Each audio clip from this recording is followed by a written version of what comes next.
having looked at what we are calling a component of a force, let's now look at what we are calling resultant of a force, isn't it? Because it's from the component, that is where now we get the resultant. So make sure that before we come into this next part, you are confident with getting the component of a given force, because we are going to use the very component we have gotten to come to resultant. So let's look at resultant of a force.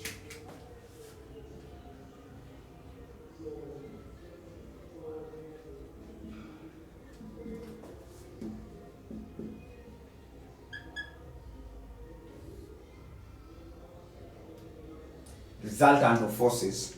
So what is resultant of forces? We can say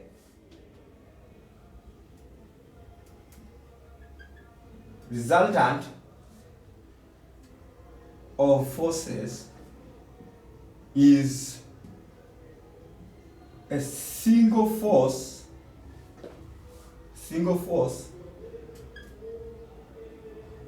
which has same effect on a given body as the many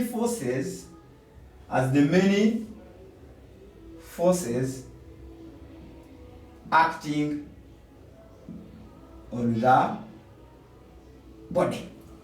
That is what you can say, some brief idea about what we're calling resultant of the force of forces. That if we have very many forces, what is the resultant? That if we now combine all of them to come up with one force, that one force that we get from after resolving and doing very many things on very many, that is what we are calling resultant of a force. And we are saying that what is very interesting is that it produces the same effect like the very many forces. Like if I have this body here, if it is being pulled this side by a given force, it is pulled here, it is pulled there, all these forces are pulling. It is very true that using resolution, I can combine the effect of these forces and I only use one force, and that one single force does the same thing like all this one can do on this object. Now if that is very true, and then we say that is a resultant of forces, the result of these other three forces, okay? So, and now we can say the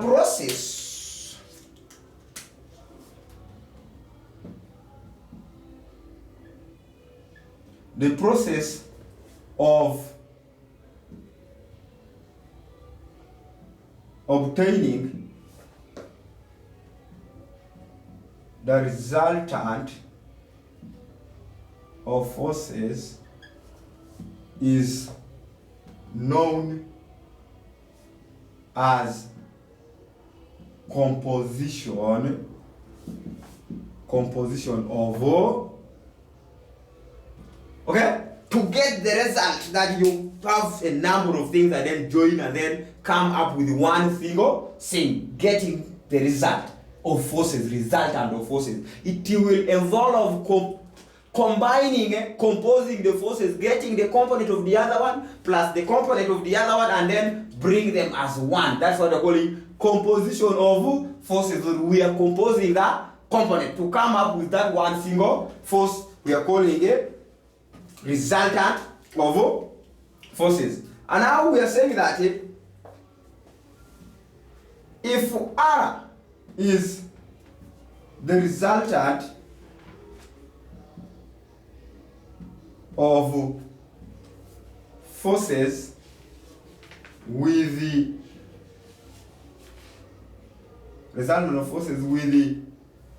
component in X and Y as summation of forces in X and summation of forces in Y respectively,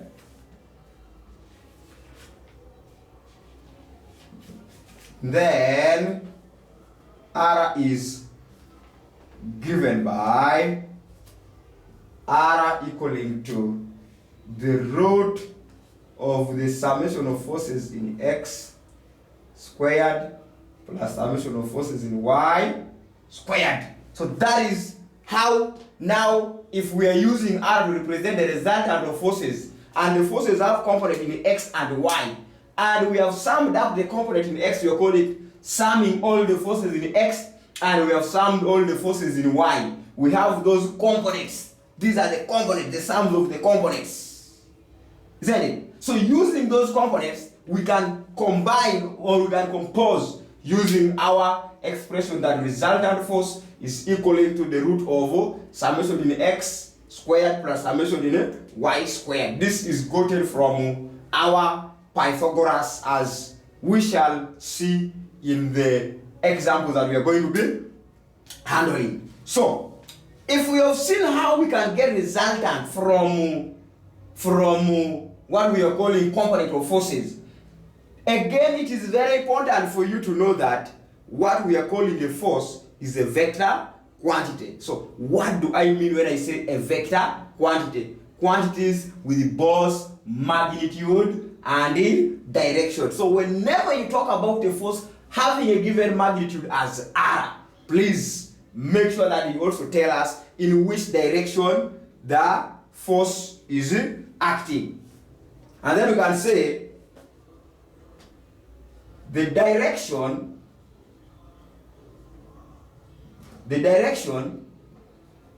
of the resultant force can be given by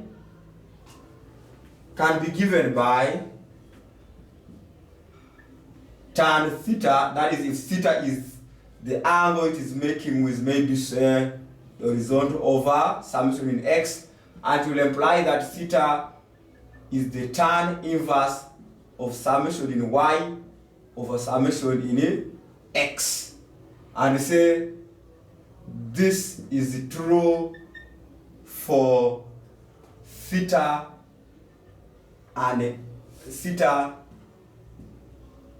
being an angle between the resultant force and